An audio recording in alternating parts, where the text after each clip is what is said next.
নানা আয়োজনে মাদারীপুরের ডাসারের শশীকরে উদযাপিত হল শহীদ স্মৃতি মহাবিদ্যালয়ের 50 বছর পূর্তি অনুষ্ঠান।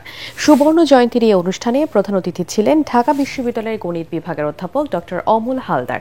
বিশেষ অতিথির বক্তব্য রাখেন বিএনপি নির্বাহী কমিটির সহ গণশিক্ষা বিষয়ক সম্পাদক ও মাদারীপুর 3 আসনের এমপি মনোনয়ন প্রত্যাশী আনিসুর রহমান তালুকদার খোকন। সভাপতিত্ব করেন অনুষ্ঠান উদযাপন কমিটির আহ্বায়ক স্বপন কুমার সরকার। অনুষ্ঠান সঞ্চালনায় ছিলেন সুবর্ণ জয়ন্তী উদযাপন কমিটির সদস্য সচিব সুনীত কুমার তালুকদার।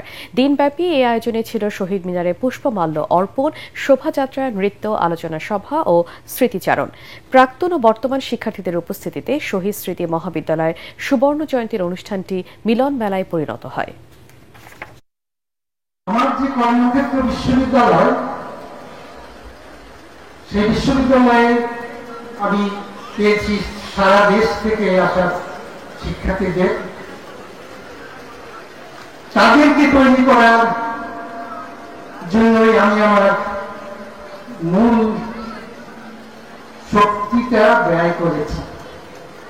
কিন্তু আমি যে ভালোবাসি আমার দেশকে, আমি যে ভালোবাসি আমার গ্রামকে, আমি যে ভালোবাসি আমার দেশের মানুষকে, তাদের জন্যই কিছু করতে চাই আমি।